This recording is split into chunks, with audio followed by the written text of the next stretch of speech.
श्री जगदीश प्रसाद गुप्ता छत्तीसगढ़ शासन में chief engineer के पद से रिटायर होने के बाद श्री द्वारिका महाराज स्मृति न्यास के तत्वाधान में श्री द्वारकाधीश एवं बागेश्वर महादेव मंदिर का वर्ष 2005 में अपने पुत्रों इंजीनियर कुंजन गुप्ता एवं इंजीनियर भुवन गुप्ता के सहयोग से अवंती विहार रायपुर छत्तीसगढ़ में निर्माण करवाया।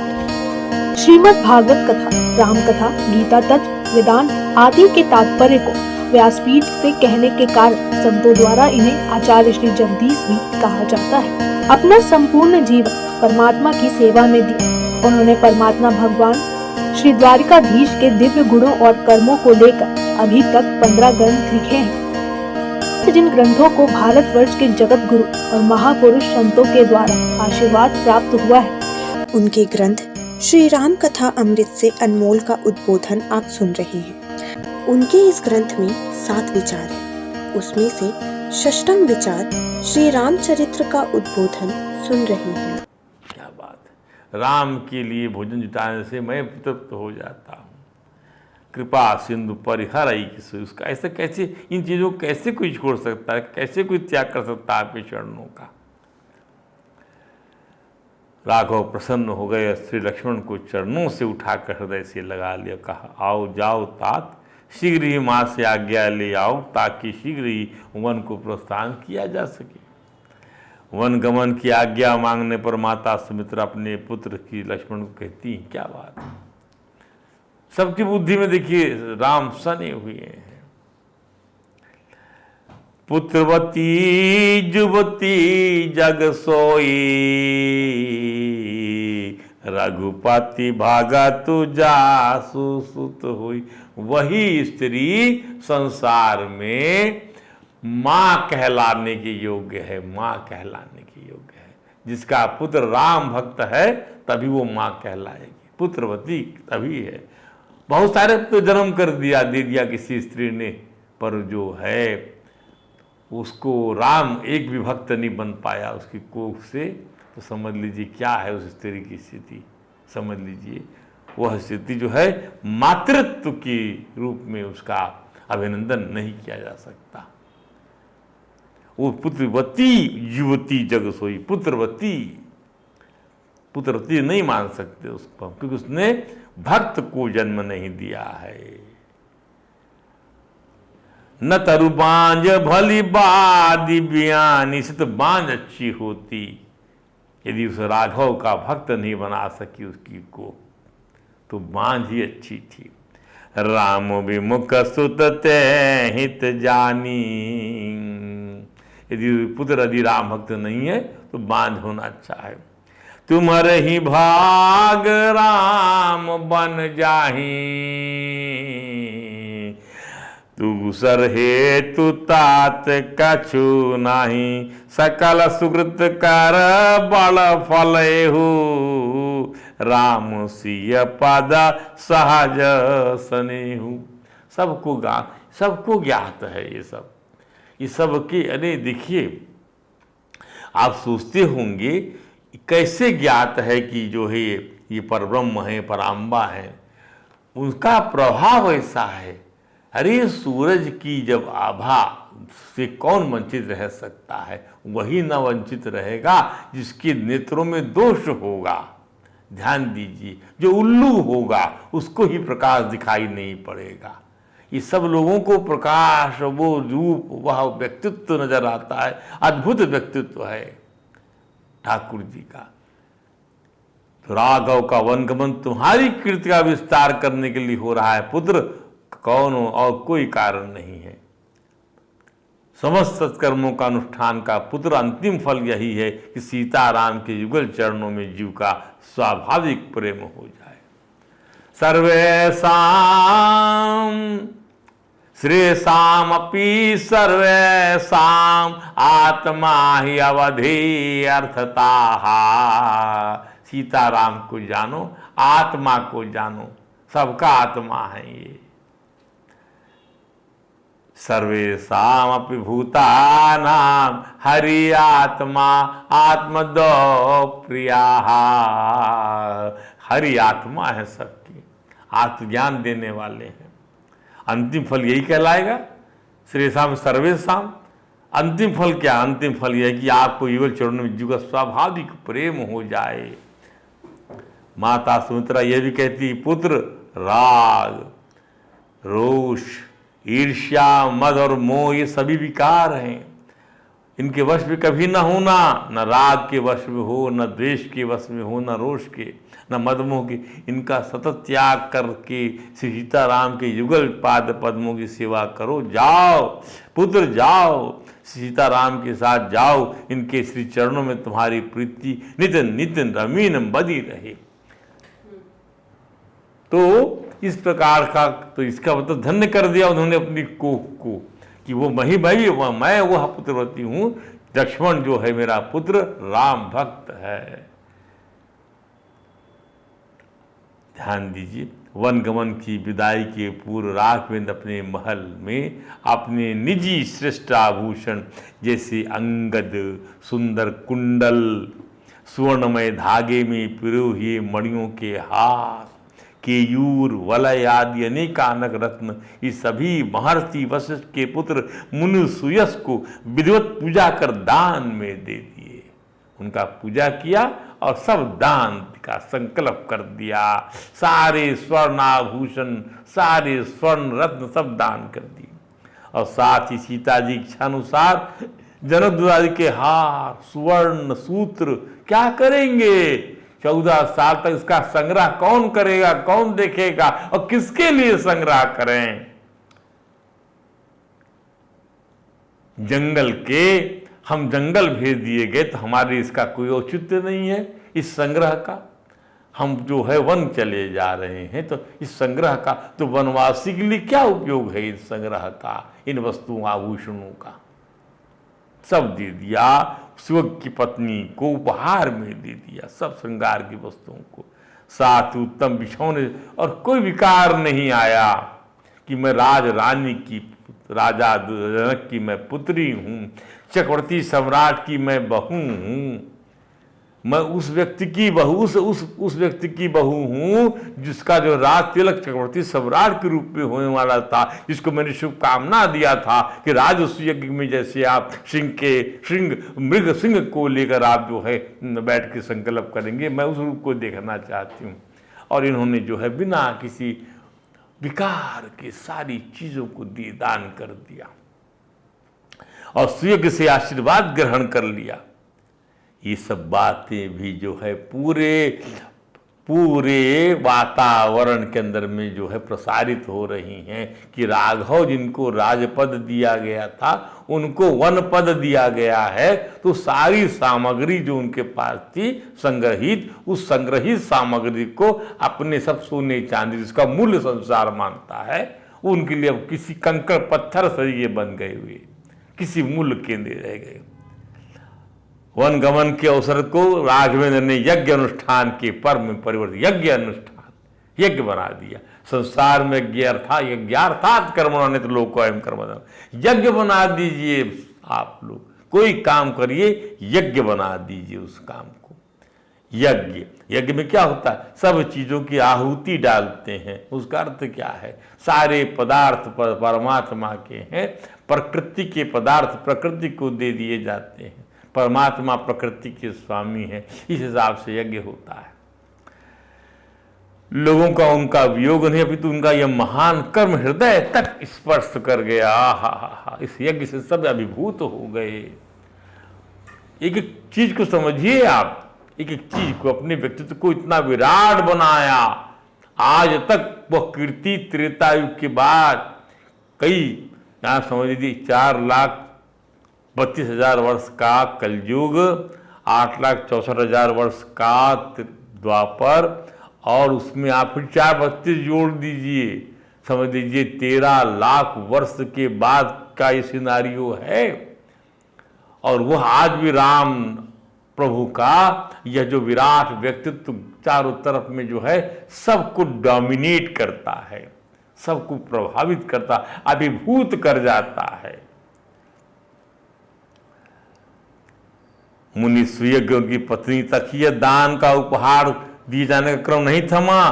श्री राघव ने श्री लक्ष्मण जी को कहा कि महर्षि अगस्त्य, महामुनि विश्वामित्र सहित सभी उत्तम ब्राह्मणों को बुलवाइए, उनके रत्नों से पूजा करो, उनको हजारों गायों का दान करो, स्वर्ण मुद्राएं दो, रत्न मुद्राएं दो, बहुमूल्य मणियों से उन्हें संतुष्ट करो। श्री राघव कहते, हे लक्ष्मण, अनेक वेद पाठी ब्राह्मण जो माँ कौशल्य के प्रति भक्ति भाव रखकर उन्हें नित्य प्रति आशीर्वाद देते हैं, उन सभी को सवारी, दास दासी, रेशमी वस्त्र और उनकी इच्छा अनुसार धन देकर संतुष्ट करो। जाओ, हमारे सारथी चित्ररथ को बुला लाओ, जो अनेक वर्षों से राजकुल की सेवा में लगा हुआ है, उसको बहुमूल्य रत्न दो, वस्त्र दो, धन दो। इतना ज्यादा धन दौलत को लुटा दिया राघव ने जाने के पहले, वन जाने के पहले। जैसे यानी एक चतुर्थ अवस्था की जो चीज है, वन गमन जो है तृतीय अवस्था, चतुर्थ अवस्था वाली वस्तुएं हैं। गृहस्थ आश्रम की बात की है, यहां तो गृहस्थ आश्रम में वानप्रस्थ आश्रम का जो है यह जो भूमिका दे दी गई, परस्पर विरोधी गुण आश्रय हैं भगवान, ध्यान दीजिए। और इस गृहस्थ धर्म में रहते, गृहस्थ धर्म के परिपालन में कि गृहस्थ धर्मी कैसे वानप्रस्थ धर्म का पालन कर सकता है, तो भगवान ने, राघव ने वानप्रस्थ धर्म का सब पालन कर लिया, सब कुछ दान कर दिया।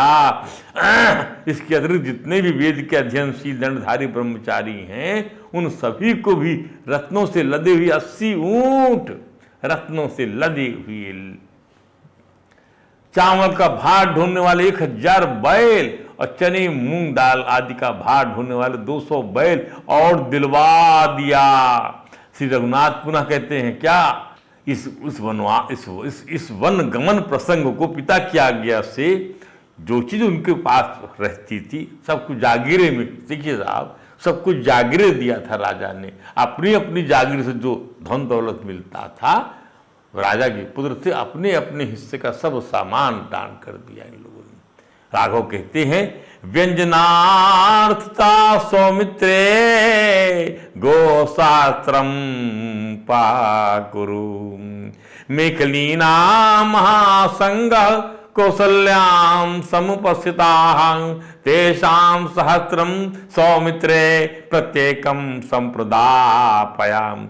ये उपयुक्त वस्तुओं के सिवा उनके दही, घी आदि व्यंजन के निमित्त 1 सहस्त्र गौएं और प्रदान करो। व्यंजनार्थम च सौमित्रे गो सहस्त्रम उपाकुरु मेखला महासंग। माँ कौशल्या के पास मेखलाधारी ब्रह्मचारियों का एक बड़ा वर्ग उपस्थित है, उनमें से प्रत्येक को 1000 तेषाम सहस्त्रम सौमित्रे प्रत्येक को 1000 स्वर्ण मुद्राएं दिलवाओ।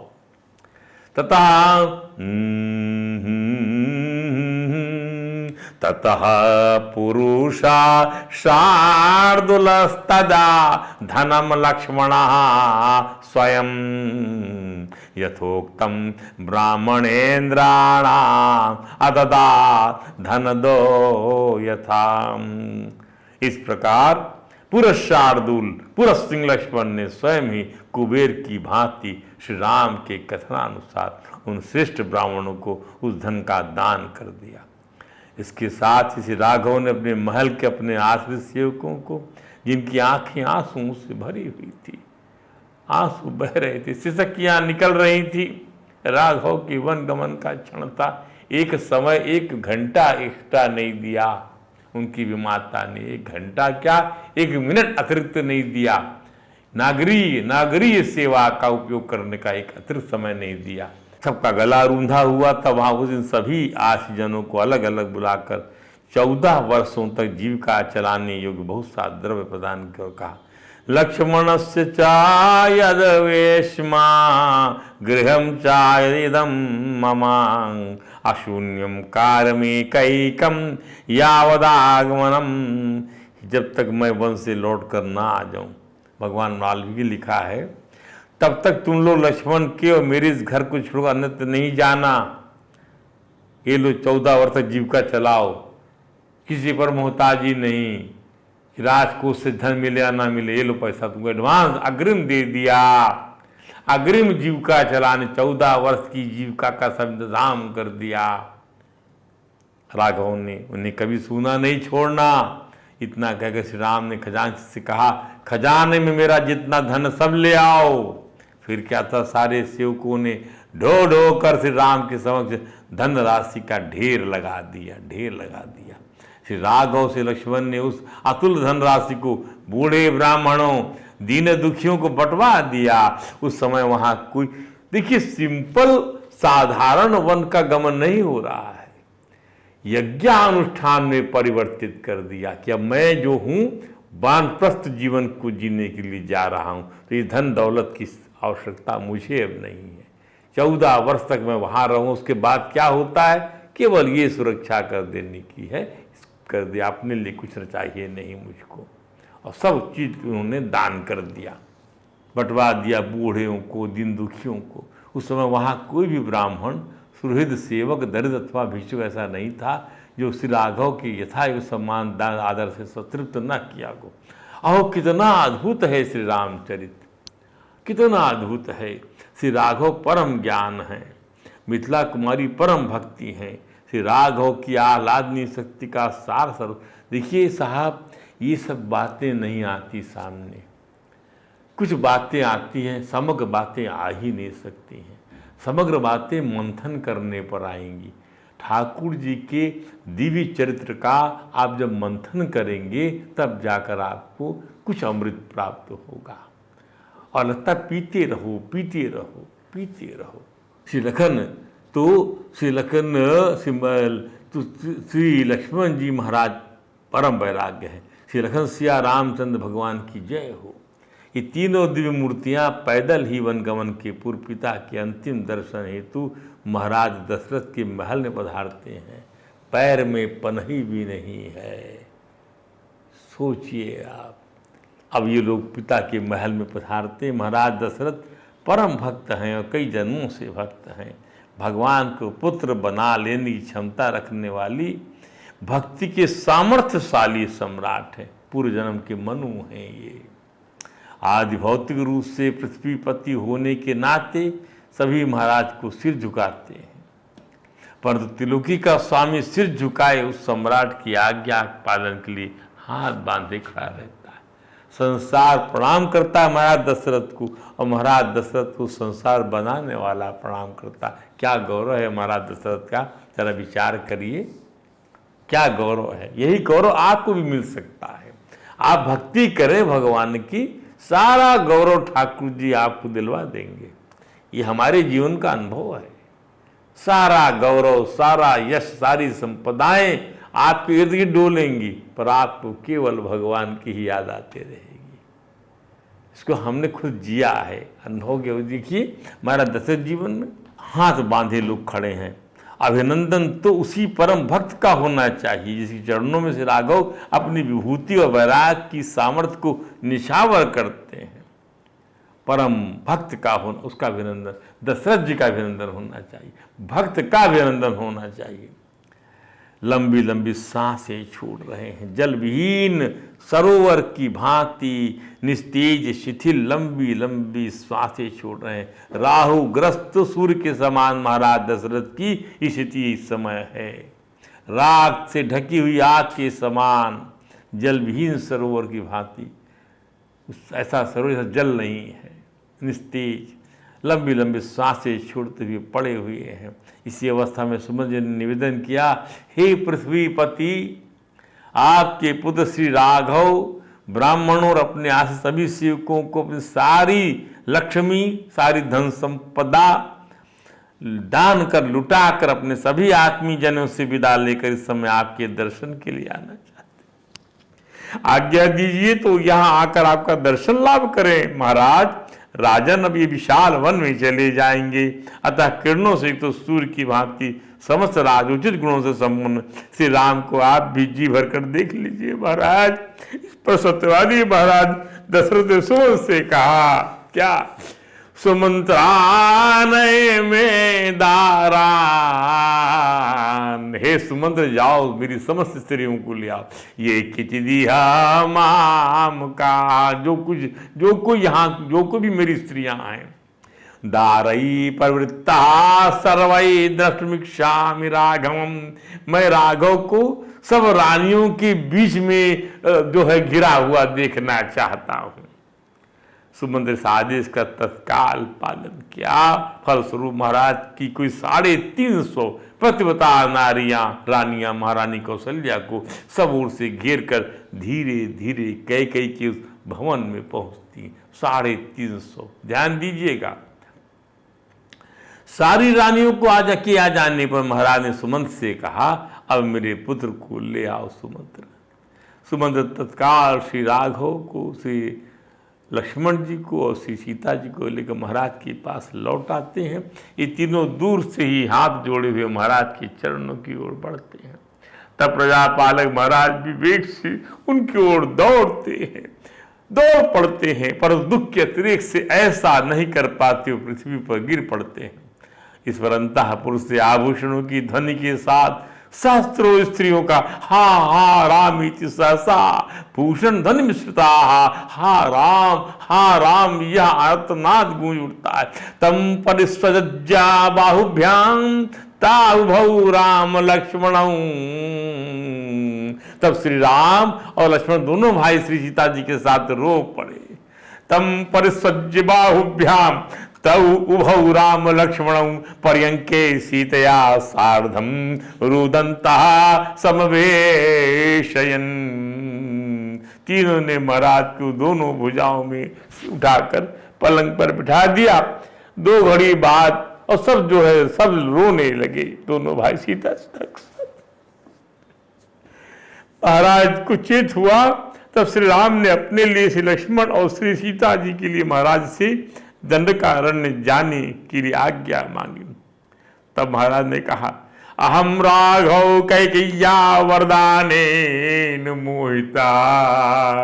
हे राघव, कैकेयी के वरदान ने मेरी बुद्धि के अंदर में भ्रम पैदा कर दिया, मोहित कर दिया मुझको उसने। मेरा विवेक जाता रहा। अयोध्यायाम त्वमेवाज भव राजा निगृह माम। तुम राज्य के राजा बनकर मुझे निकाला दे दो पुत्र। इस प्रकार से कहा दोनों हाथ जोड़कर, तुम राजा बन जाओ, मुझे कैद कर लो। तब श्री राघव ने दोनों हाथ जोड़कर पिता महाराज को उत्तर दिया, भवान वर्षसहस्राय पृथिव्या नृपते पति। आप सहस्त्रों वर्षों तक जिए, सम्राट बने रहे पृथ्वी के। अहम त्वरण्ये वस्यामि न मेरा राजा कांचिता। अब मैं वन में ही निवास करूंगा, मुझे राज लेने की इच्छा नहीं है। श्री राम ने पुनः कहा, मानस गोसाई जी लिखते हैं, देखिए भगवान वाल्मीकि के भी जो उदाहरण है, भगवान वाल्मीकि के उदाहरण और भगवान गोस्वामी जी के उदाहरण, दोनों का समन्वय करके हमारे हृदय की जो बात है, हृदय में जो परमात्मा विराजमान है, जैसे उद्गार वो निकलवाते हैं हमसे, वैसे हम प्रस्तुत करते हैं। ये हमारा अपना आनंद है। इस आनंद का हम इस आनंद में सराबर होते हैं। देखिए, स्वयं को जान लेने पर और किसी को जानना नहीं बाकी। नाता परम विदितव्यम किंचित, ये वेद कहता है। क्या ये वेद कहता है कि नाता परम विदितव्यम किंचित, उस आत्मा के सिवा और उस राम के सिवा और कुछ भी जानने योग्य नहीं है। ध्यान दीजिएगा, ये बात कही जाती है, नाता ईतद ज्ञेयम नित्यम आत्म एव संस्थम। अपनी आत्मा, अपने हृदय में बैठे हुए परमात्मा को देखिए, उसके सिवा कुछ भी जानने योग्य नहीं है, उसके सिवाय और कुछ भी मंथन करने योग्य नहीं है।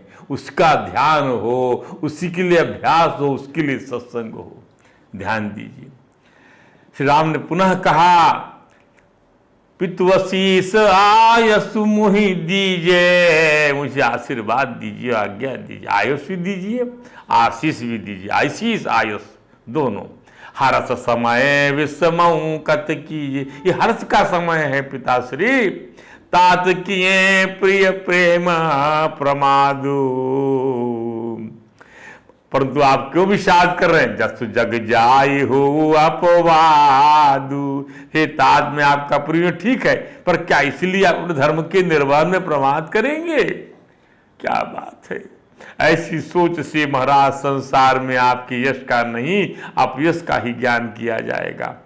ऐसा सुनकर महाराज दशरथ ने स्नेह से श्री राम की बाँह पकड़कर उन्हें बिठा लिया और कहा, हे तात सुन हे तात सुनो, तुम्हारे लिए मुनि लोग कहते हैं कि राम चराचर नायक अहि, तुम चराचर जगत के स्वामी हो।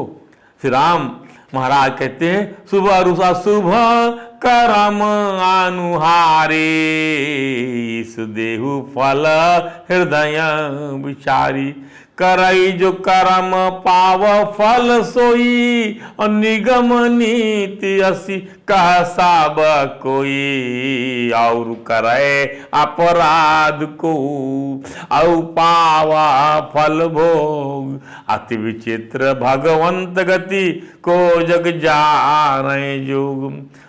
हे राघवेंद्र, शुभ और अशुभ कर्मों के अनुसार ईश्वर हृदय में विचार कर फल देता। ईश्वरा सर्वभूता नाम हृदय से तिष्ठत अर्जुन, भ्राम्यन सर्वभूतानि यंत्रारूढ़ानि आत्माया। अपनी माया से ऐसे घुमाता है जैसे यंत्र पे रखी हुई वस्तु को जो है यंत्र घुमाता है। माया ऐसे घुमाती है, जो कर्म करता वही फल पाता, यही वेद की नीति है।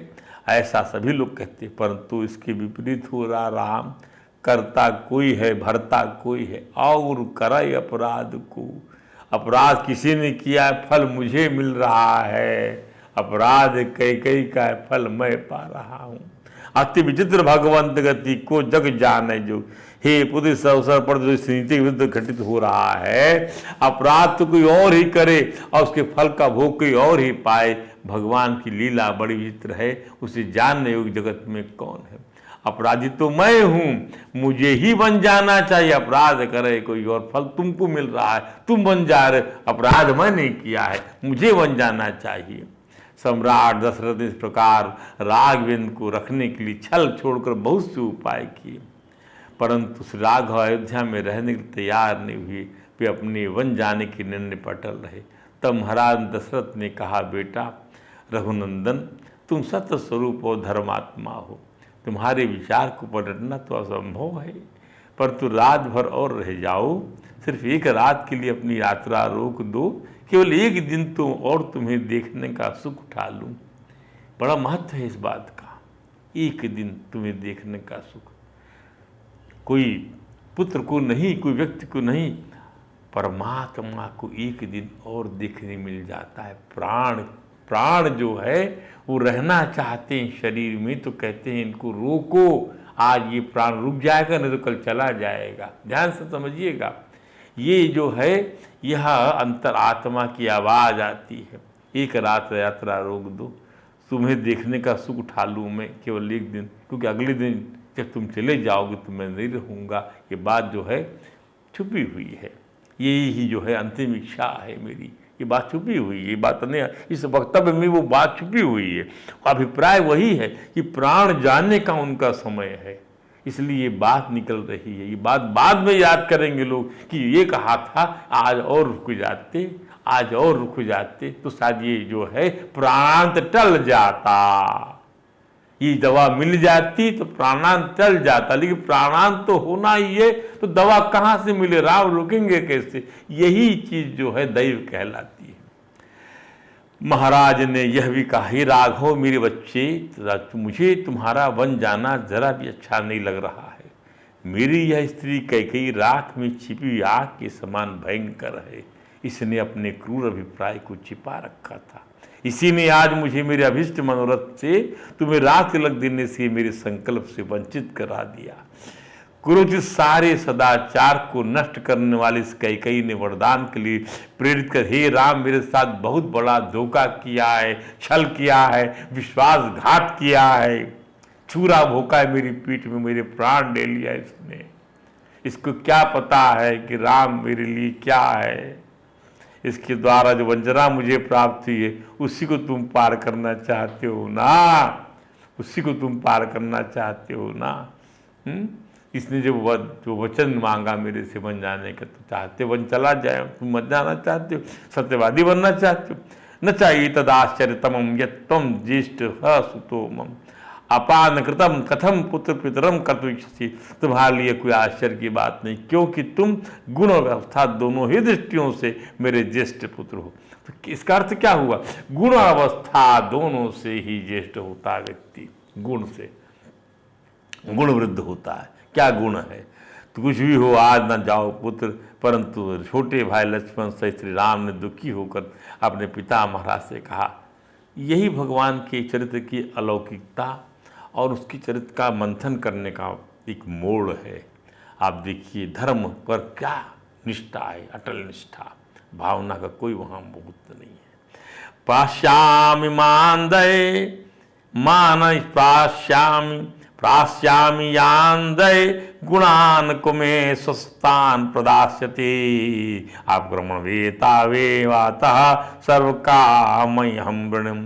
महाराज, आज यात्रा करके मैं जिन गुणों को प्राप्त करूंगा, आज यात्रा करके आज जो गुण धर्म में प्राप्त कर लूंगा, उन्हें कल कौन मुझे देगा? कल तो जाना ही पड़ेगा मुझको। अर्थात आज यहाँ रहकर जिन उत्तम उत्तम अभिष्ट पदार्थों को पाऊंगा, उन्हें कल से कौन देगा? कल वे लाभ तो मुझे मिलने से रहे, अब तो मैं संपूर्ण कामनाओं के बदले आज ही यहाँ से निकल जाना ही अच्छा समझता हूँ। इसका वर्णन करता हूँ। श्री राघव ने अपने पिता महाराज से ये भी कहा कि हे महाराज, मैंने अपने मन को सुख देने अथवा स्वजनों का प्रिय करने के लिए राज्य लेने की इच्छा नहीं की थी। आपकी अभिलाषा और आज्ञा का यथावत पालन ही राजलीला का आधार था। पिताश्री, आप अपना दुख दूर करें, इस प्रकार आंसू न बहाएं महाराज। सरिताओं का स्वामी समुद्र कभी शुद्ध नहीं होता। कितने भी सरिताएं बाढ़ लेके उसमें प्रवेश कर जाती हैं, पर वो शुद्ध नहीं होता, वो शांत रहता है और कभी अपनी मर्यादा का त्याग नहीं करता। अतः विषाद न करे पिताजी। नैवाहम राज्य इच्छामि न सुखम न च मेदिनी। मैं न राज चाहता हूँ, न राज का सुख चाहता हूँ, न धरती चाहता हूँ, न धरती का सुख चाहता हूँ। नहीं, वो सर्वानिमान न कामान न स्वर्गम न चाजीवितुम। हे पिता महाराज, न तो मुझे इस राज की कामना है, न मुझे किसी सुख की कामना है, न इस पृथ्वी की और न संपूर्ण भोगों की कामना है, और तो और न मुझे स्वर्ग की इच्छा है और न ही जीवन की इच्छा। हे महाराज, मेरे मन में यदि कोई इच्छा है तो यही कि आप सत्यवादी बने। क्या इच्छा है मेरी? कि आप सत्यवादी बने।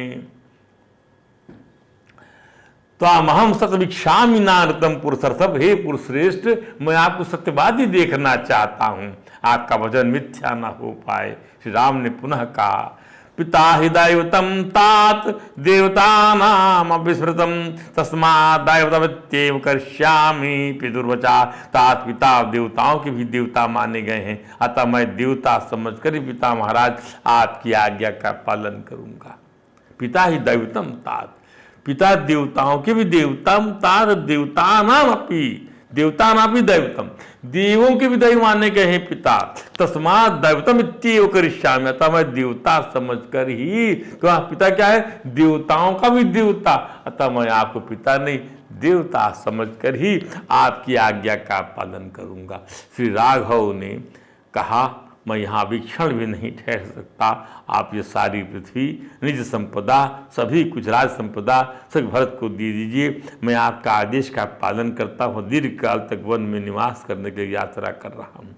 14 वर्ष बीत जाने पर आप मुझे फिर आया हुआ देखेंगे। पुनर्दक्षामि माम प्राप्तं संतापेयं विमुच्यताम्। ये संताप छोड़ दीजिए पिताजी। Abandon this bereaved status। पिताजी, आप ये संताप करना छोड़ दीजिए, शोकाकुल अश्रु बहाते हुए सभी लोग धैर्य बंधाइए। यही दोनों हाथ जोड़कर आपके चरणों में मेरी विनती है। यही विधि राम सब ही समझावा, गुरुपद पादामु हरा से रुनावा। गणपति गौरी गिरी सुमनाई, चले असीस पाए रघुराई, चले असीस पाए रघुराई। इस प्रकार श्री राम ने सभी को समझाया और हर्षित होकर गुरु जी के चरणों में सिर नवाया। गौरी गणेश महादेव को मनाकर आशीर्वाद पाकर दंडकारण्य के लिए प्रस्थान करना चाहता। श्री राम की वन गमन की तत्परता से अचेत हुई महाराज को चेत हुआ कि राघव वन को जाने वाले हैं। उन्होंने सुमंत से कहा श्री राम और लक्ष्मण जानकी के रथ में बैठाकर वन ले जाओ और 4 दिनों तक वहां वन दिखलाकर लौट आओ। परंतु श्री राम सत्य प्रतिज्ञा है, वे नहीं मानेंगे, तब सीता को भी ले आना ताकि इसके सहारे जीवित रह पाऊं, नहीं तो मेरा मरण निश्चित है। सुमंत्र इतना कहकर महाराज पुनः अचेत होकर गिर गए। इसकी और व्याख्या करेंगे कल। आज प्रसंगों को यहीं विश्राम देते हैं। क्या बात है महाराज का ये जो है ये क्या है, यह मोहवश निकली हुई बातें हैं कि जाओ 4 दिन तक घुमा फिरा के ले आना, इनको न माने सीता को भी ले आना। अब महाराज जो है ये स्थिति हो गई महाराज की कि अपने आदेश को निरस्त नहीं कर पाके अपने आदेश का उपालंब प्रस्तुत कर रहे हैं। यहाँ पर क्या करें, सारा उनका जो वचन जो है उन्होंने उसको एक बार राजाज्ञा जारी कर दिया। उनकी पत्नी ने सब कुछ उनसे कहलवा लिया आदि आदि। इस सब बातें विवेचना कल करेंगे। आज प्रसंग को यही विश्राम करते हैं। बोले सियावर रामचंद्र की जय, पवन हनुमान जी की जय। हरे राम राम राम हरे हरे, हरे कृष्ण कृष्ण कृष्ण हरे हरे।